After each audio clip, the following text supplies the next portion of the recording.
On reste dans l'univers du divertissement avec un des événements majeurs de l'été en Suisse. Il s'agit du Paléo Festival de Nyon, une manifestation dont la renommée n'est plus à faire, mais un festival qui ne cesse de trouver de nouvelles pistes en termes de promotion, de diffusion, à l'image de sa stratégie en matière de vidéo. Alors pour en parler, nous accueillons dans quelques secondes Julien Gross, qui est responsable communication, mais également des projets spéciaux du Paléo. Mais quoi de mieux qu'une vidéo pour démarrer cette discussion? Bienvenue au Paléo Festival de Nyon. Hey, cette année, je passe une semaine au Paléo Festival à Nyon. 230 000 spectateurs, 296 concerts répartis sur 7 scènes. First, il y avait ce bon vieux Steven qui nous a fait tourner la tête avec son blues rock'n'roll. Yeah! Vraiment, l'ambiance était incroyable. C'était même un peu le gros bordel.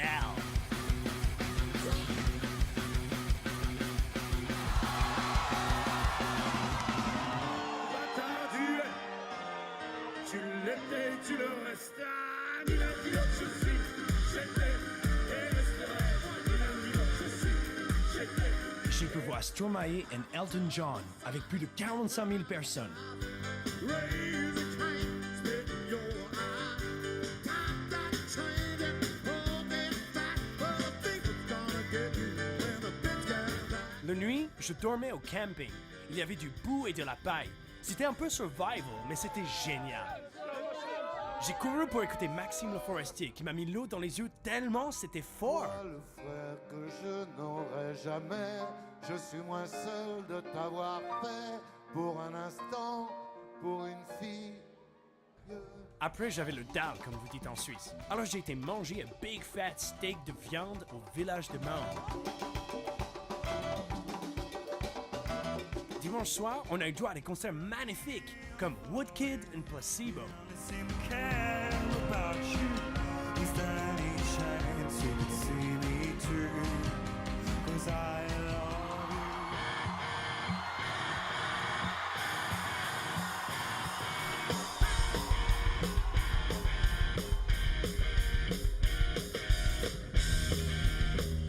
Since we're feeling so anesthetized in an uncomfort zone, reminds me of the second time that I followed you home. Au final, c'était 6 jours de folie. C'est sûr, l'année prochaine, je reviens à Paléo. Mais cette fois-là, je prends mes bottes.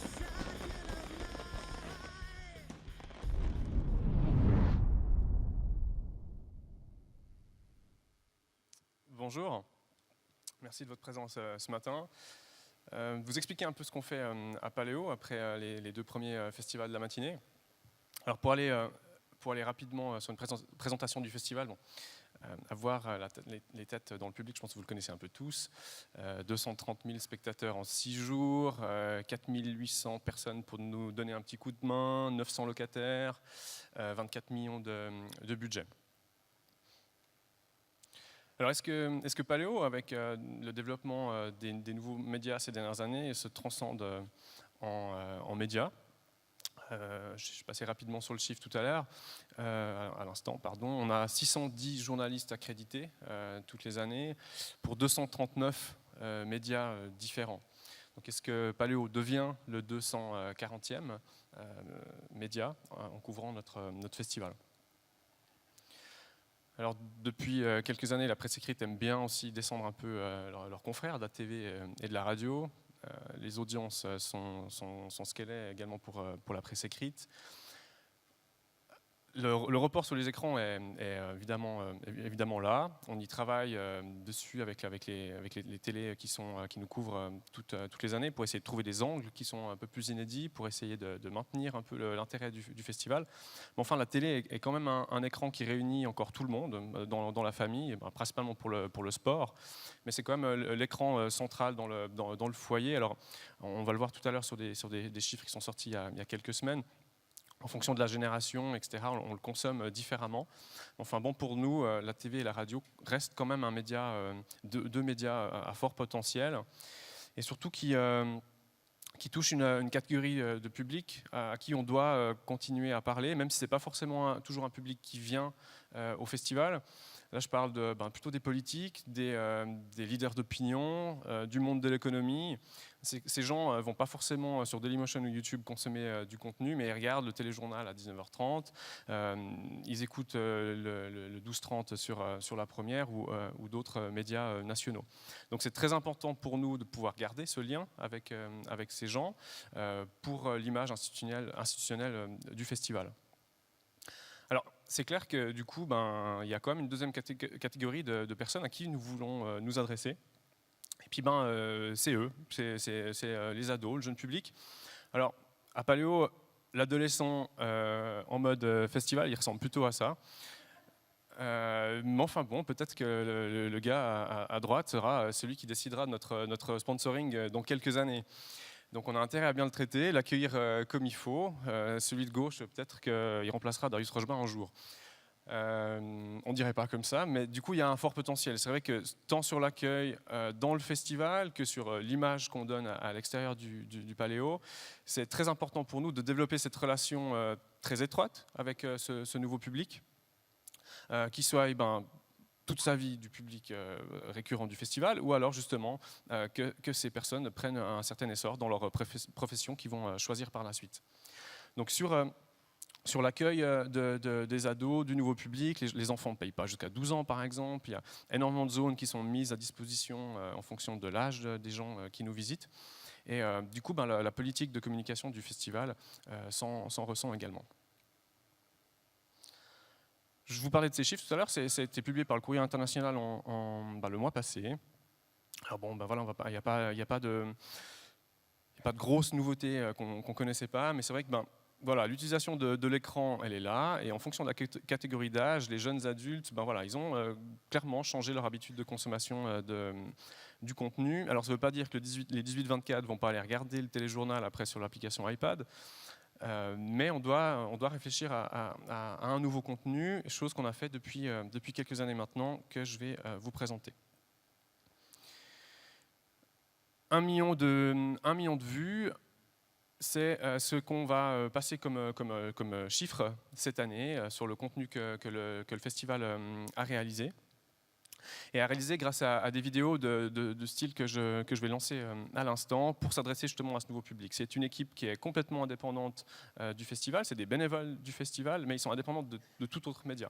Ça s'appelle le Paléo Blog, ils ont une ligne complètement ouverte et assumée. Je vous laisse quelques extraits.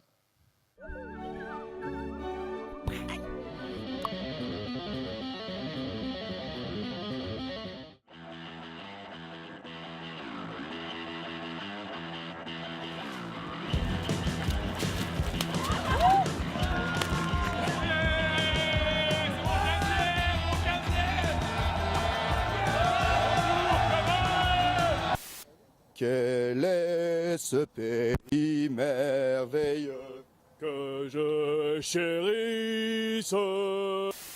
La clope, c'est pas permis. Oh, ouh, c'est pas bad. Ouh.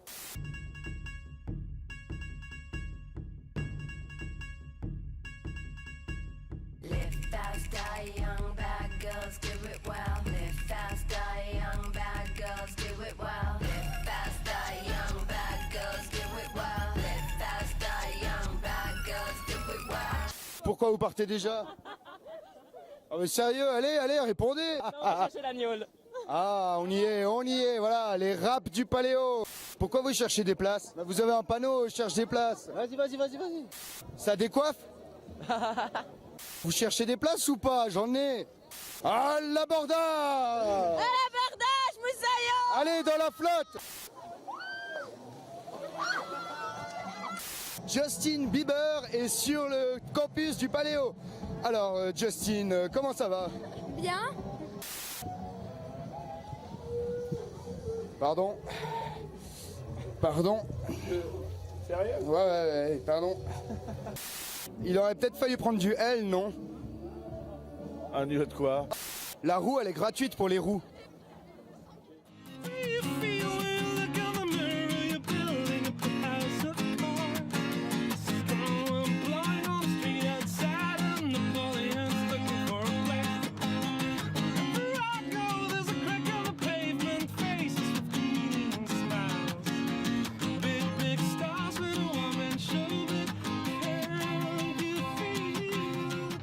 Est-ce que vous venez voir Elton John? Hell fucking no. Why the hell would I fucking want to come see that rich bastard? Vous venez pour quel concert ce soir? Ah, moi, ce soir, je viens pour manger une fondue. Alors tu s'uses?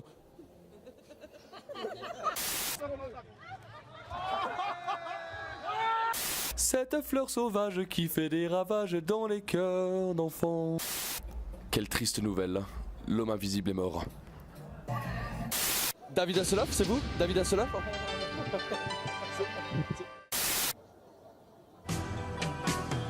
Destiné, depuis longtemps j'avais deviné qu'à toi l'amour allait m'enchaîner.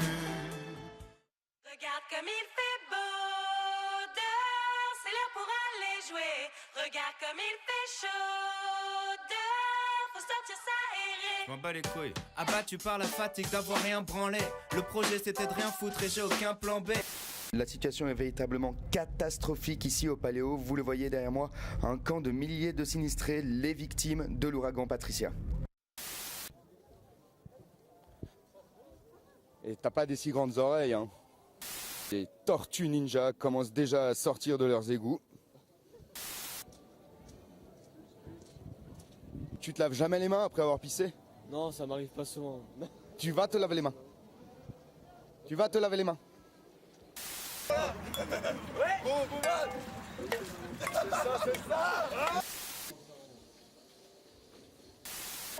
Bonjour, bienvenue à ce festival Paléo. Pardon, je me suis trompé de caméra. Qu'est-ce que le bonheur? C'est de découvrir de nouveaux paysages. Le bonheur, c'est de pouvoir faire un tas de choses.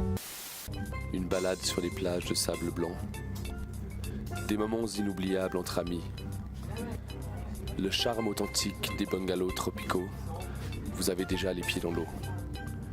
Vous pensez être au paradis? Non. C'est simplement le camping du Paléo. Où t'es papa, où t'es? Où t'es papa, où t'es? Où t'es papa, où t'es? Où t'es, où t'es, où papa, où t'es? Où t'es papa, où t'es? Où t'es papa, où t'es? Où t'es papa, où t'es? Où t'es, où t'es, où papa, où t'es?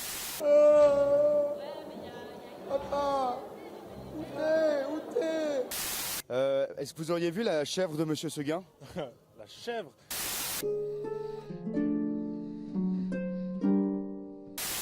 Excuse-moi, tu peux me tenir ça s'il te plaît?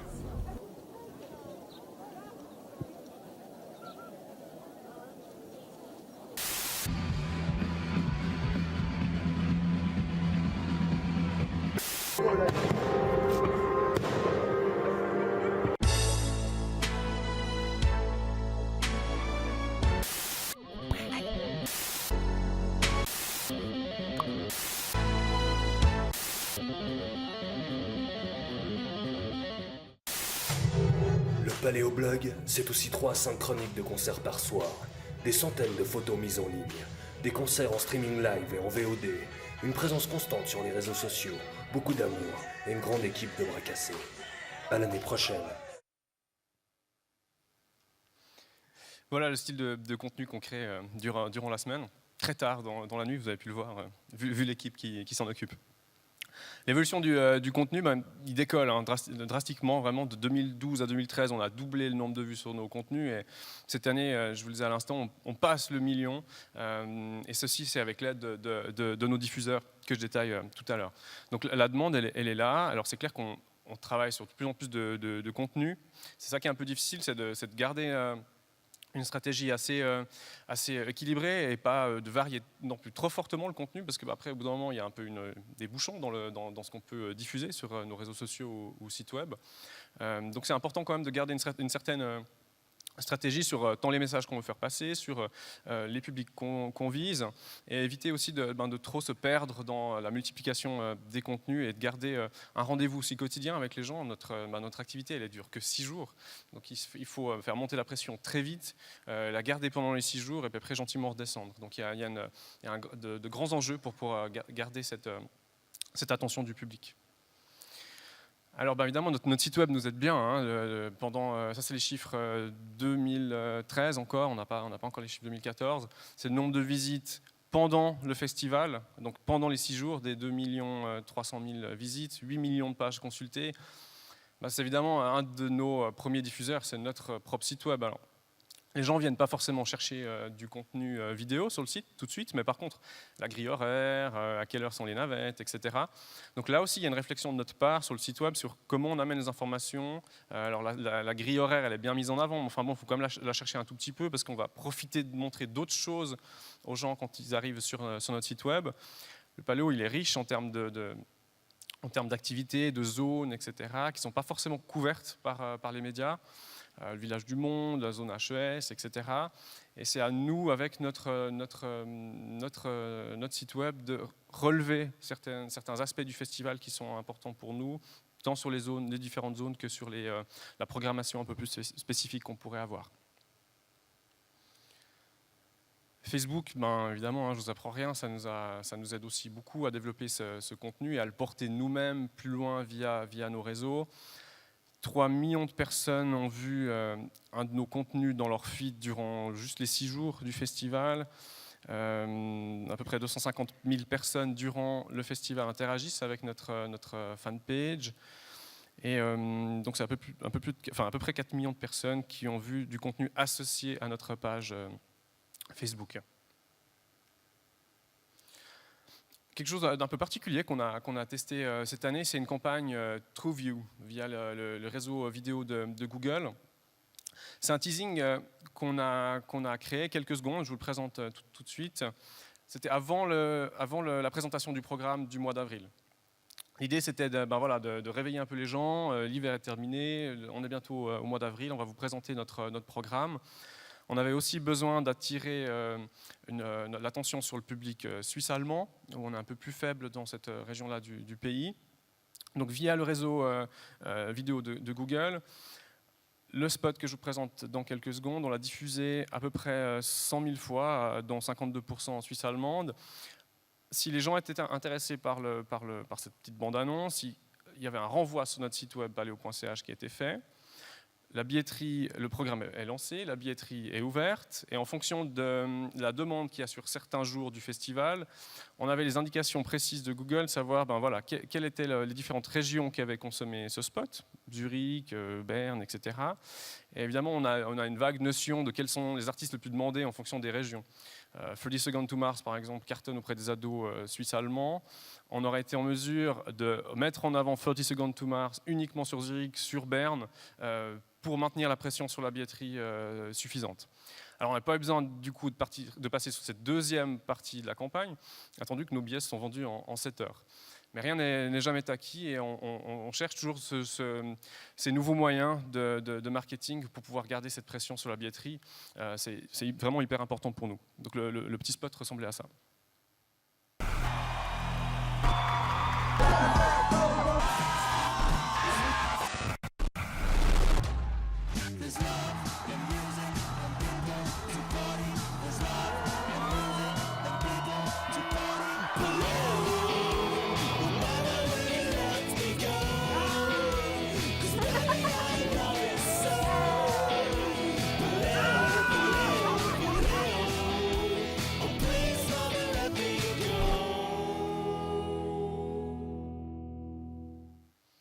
Vous voyez un peu sur les contenus que je présente ce matin, c'est vraiment hyper important pour nous d'essayer de faire ressentir un peu cette atmosphère qu'il peut y avoir à Paléo. C'est toujours très difficile sur les concerts. Un concert peut très bien être à Rock en Seine comme à Paléo. On fait vraiment attention à avoir beaucoup d'images, d'atmosphère, de rencontres des gens, des différentes zones comme Monique Lamouche, ces zones un peu de feu qui sont vers la grande scène. Pour attirer du nouveau public, pour essayer de faire sentir l'atmosphère de Paléo, c'est vital pour nous. Alors évidemment, on n'arrive pas à 1 million de vues de vidéos que sur paleo.ch et notre Facebook. On a un certain nombre de partenariats assez forts, notamment RTS.ch. On a Arte Concert dont José vous parlera cet après-midi. Ça fait 3 ans qu'on travaille avec eux. Dailymotion et également la SRF en Suisse allemande. Le 20 minutes et YouTube uniquement comme relais, mais pas de partenariat ni avec 20 minutes ni avec YouTube. L'idée, c'est de travailler tant sur la création du contenu que la diffusion. Arte, le site en termes d'audience explose et nous aide énormément à acquérir un certain public aussi en dehors de la Suisse. C'est vrai que si Montreux a une très bonne notoriété sur la scène internationale, ce n'est pas forcément le cas du festival. On vend à peu près 95% de nos billets dans la région de Nyon, Lausanne, Genève. On se doit pour la suite de la vie du festival de pouvoir élargir cette notoriété, surtout par rapport aux agents des artistes, montrer qu'on existe aussi dans ce paysage de festival européen qui est de plus en plus concurrentiel. Donc des sites comme Arte, Dailymotion nous aident énormément à développer cette notoriété-là. Et après, débouche aussi des partenariats TV. Ça veut dire que la notoriété acquise sur les nouveaux médias nous permettent après de revenir un peu plus en force aussi sur des chaînes de télé internationales. TV5, on a eu plusieurs heures de diffusion cette année, surtout en termes de news. Arte, un documentaire a été fait l'année passée. Donc voilà, le monde des nouveaux médias nous permet après de toucher le monde un peu des anciens médias et de toucher justement cette première cible dont je vous parlais tout à l'heure, qui sont justement les leaders d'opinion, économie, etc. La partie évidemment la plus difficile, c'est la création de contenu. Parce que si les réseaux de diffuseurs est en place, voilà, il faut les idées, il faut les forces, parce que vous le savez certainement, la création de vidéos, c'est très lourd en termes de montage, en termes de captation. Donc il y a à Paléo à peu près 70 à 80 personnes qui travaillent uniquement pour le festival, sur la réalisation des vidéos. Ça va des écrans géants au montage du blog. Le blog, justement, donc là j'en retouche deux mots. Donc ça c'est l'équipe du blog.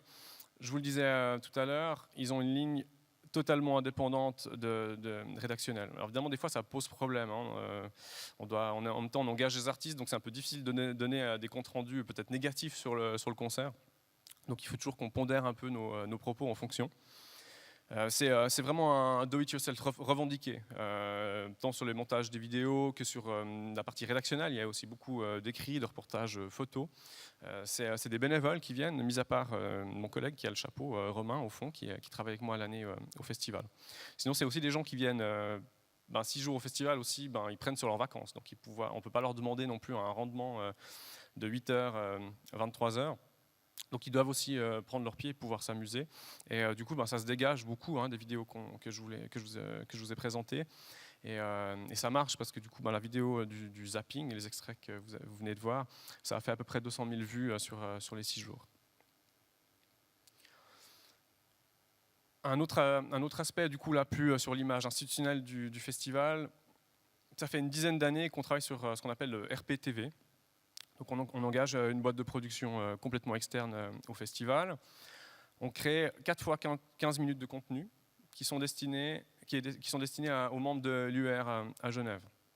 Ça veut dire que dans ces 4 fois 15 minutes, il y a des extraits de concerts, il y a des interviews de têtes d'affiche, des organisateurs, de l'atmosphère du festival en général. On monte ces 4 fois 15 minutes, ils sont déjà scriptés avec le texte des interviews. Alors c'est pas le script qui passe à l'antenne, mais il y a déjà pour le journaliste qui reprendrait ça dans sa rédaction à l'étranger, il y a les questions qui sont posées à l'artiste, ses réponses, etc. Ça ressemble un peu à un no comment qui est sur Euronews, et ce qui nous permet de toucher encore plus loin les télévisions sans qu'elles doivent amener des équipes à elles. Évidemment, vu la période économique actuelle, ça coûte évidemment très cher de faire venir une équipe du Chili ou de Chine juste pour couvrir le festival. Donc ça nous permet d'atteindre très loin des télévisions du monde entier avec ce contenu-là.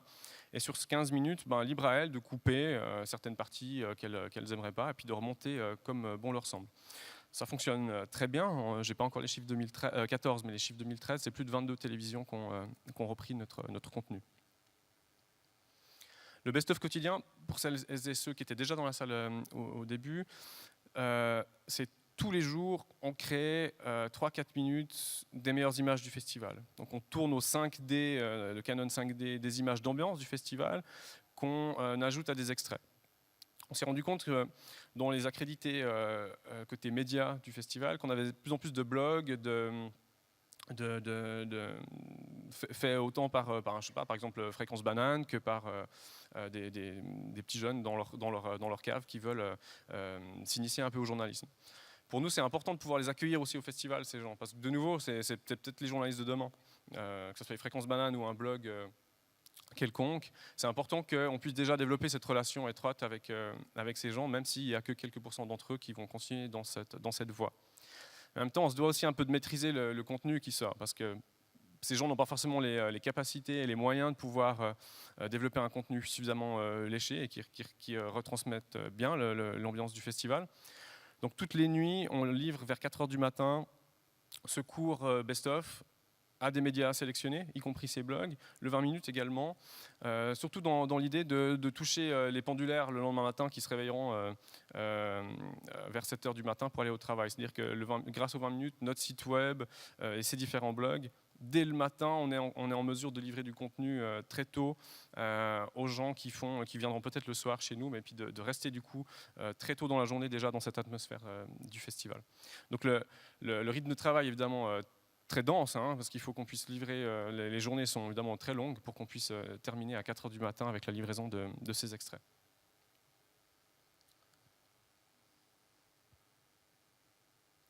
Le gros du boulot vraiment au festival, c'est le live streaming.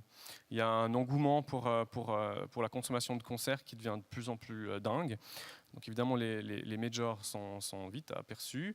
Il y a une grosse difficulté au niveau des prix, de gestion des droits, etc. Et cette année, on a commencé par la conférence de presse du mois d'avril. On a fait à peu près 64 000 vues sur la conférence de presse. Alors évidemment, c'était un peu surprenant pour nous parce qu'une conférence de presse, ça ressemble un peu à ça. Hein. C'est 2 gars sur une scène qui présentent des artistes.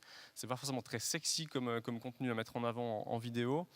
Donc on a évidemment réfléchi un peu à comment dynamiser les vidéos de cette conférence de presse en travaillant sur la réalisation de petits clips qu'on insérait dans le live feed. Ce qui fait qu'on avait mon patron ou les programmateurs qui intervenaient. Et puis par-dessus, on pouvait rajouter des extraits des artistes qui étaient programmés cette année pour donner un côté un peu plus, justement, un peu plus vidéo de cette conférence de presse qui est vraiment... qui n'est pas forcément destiné à des personnes qui sont en dehors de la salle. Ça a eu un vif succès, hein, ces 64 000 vues. On a eu des dizaines de demandes pour revoir la conférence de presse, chose qu'on n'a évidemment pas prévue. Puis la matière première de Paléo, c'est les concerts, évidemment. Et comme je vous le disais, c'est ça le développement aussi très fort qu'on a depuis quelques années. Ça demande beaucoup d'infrastructures. Alors à Paléo, on a 3 scènes qui sont captées pour les écrans géants. Donc du coup, il y a déjà un bon bout qui est fait. C'est-à-dire que le financement des écrans géants était déjà dans les budgets, etc. On s'était dit, autant aller plus loin. Ces images, elles sont là pour les gens qui sont déjà sur le festival. Autant développer plus loin et puis utiliser ces images pour la diffusion. Alors il y a toute une réflexion technique qui doit être faite aussi. On n'est pas au centre-ville comme le Montreux Jazz Festival, on est au milieu de la campagne, au milieu des champs, il y a des problèmes de bande passante. Donc le cahier des charges de l'entreprise qui encode les concerts, par exemple, ça pose un certain nombre de problèmes si on a 15 diffuseurs en même temps. C'est des aspects techniques qui sont à prendre en compte, et avec les différentes éditions qui passent, on acquiert cette expérience. C'est vrai que c'est un monde qui est totalement nouveau, tant pour les maisons de disques que pour les festivals. Et d'année en année, ce monde évolue et change, et on doit le suivre au possible. Donc autant être un peu à la pointe et puis pouvoir un peu donner la direction, chose qu'on fait avec le festival. Cette année, on a eu plus de 40 concerts diffusés en direct et en VOD derrière. Le gros du boulot, c'est vraiment la négociation des droits et l'argent qui est associé. Pour la négociation des droits, on s'est vite rendu compte qu'en restant en Suisse, c'était trop difficile d'obtenir des droits de tête d'affiche. On a donc du coup engagé une entreprise qui est plus spécialisée dans ce sujet-là à Paris pour nous aider à améliorer nos contacts avec les différentes majors afin d'obtenir un peu plus de droits. Ça a marché cette année, c'était la première année qu'on le faisait. Beaucoup plus de têtes d'affiche. Mais les enjeux économiques, je vous le disais à l'instant, les artistes veulent de plus en plus d'argent là-dessus. Ça se monte à quelques centaines d'euros pour des petits groupes, à quelques dizaines de milliers d'euros. Et cet argent-là, nous, on paye déjà le cachet. Ces cachets sont déjà suffisamment élevés pour les artistes qui sont sur scène. C'est difficile pour nous de sortir encore plus pour pouvoir les diffuser. Donc c'est pour ça que le travail avec nos diffuseurs est extrêmement important, pour qu'on travaille main dans la main pour travailler sur ces enveloppes de droits qu'on pourrait octroyer aux différents artistes. Alors, on n'a pas envie non plus de payer des enveloppes trop chères, parce qu'évidemment, à court terme, les diffuseurs n'ont pas les moyens de payer 100 000 euros de droits de diffusion, surtout on est sur le web, ce n'est pas les mêmes budgets qu'en TV. Donc voilà, tout ça évolue d'année en année. Et petit chiffre comme ça, hein, sur la technique aussi, entre les scènes, entre l'encodage, la livraison sur Internet, etc., c'est plus de 5 km de fibre optique qu'on déploie chaque année sur le terrain du festival pour pouvoir être en mesure de livrer ces images à notre public. Voilà pour ce que je voulais vous présenter ce matin. Ce que je voulais quand même souligner aussi, c'est que on était 3 festivals ce matin à vous présenter notre stratégie vidéo. Paléo fait beaucoup d'efforts là-dedans, mais ça ne remplacera jamais l'expérience d'un festival vécu en live. Donc c'est quelque chose d'important pour nous sur notre visibilité. Mais l'essentiel pour nous et la priorité pour nous d'année en année, c'est vraiment de vous faire vivre les 6 plus beaux jours de votre année chez nous. Et c'est vraiment là-dessus qu'on va garder la priorité. Ce n'est pas forcément le développement plus large encore de la vidéo, etc.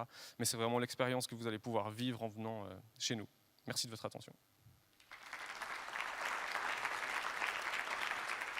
Merci beaucoup Julien Gross. Alors je ne sais pas s'il y a des questions dans la salle. De toute façon, on va continuer dans quelques instants de parler de ces thématiques avec les différents orateurs qui sont venus ce matin. Il y a des questions? Je regarde. Ça n'a pas l'air d'être le cas. Il y avait peut-être juste une question via Twitter, intéressante. Comment est-ce que vous gérez votre stratégie vidéo hors du festival, durant toute l'année? On essaye de faire vivre le festival une fois le mois de juillet terminé. C'est surtout sur les concerts en VOD qu'on a pu obtenir. Et puis de best-of du zapping, par exemple, on refait des petites capsules, etc. Mais c'est aussi important pour nous, vu qu'on n'a que 6 jours d'activité, c'est de s'endormir un petit peu aussi pendant l'hiver et puis de remonter au printemps, d'hiberner, exactement. Ouais, très bien. Merci beaucoup. Alors, je vous propose une petite pause de 5 minutes à peu près. Et on se retrouve d'ici 11h45 pour une table ronde en compagnie de Mathieu Jaton, Grégoire Furer, Julien Gross qui sera également présent et Yann Zitouni qui va nous rejoindre. C'est dans quelques instants. À tout de suite. Merci.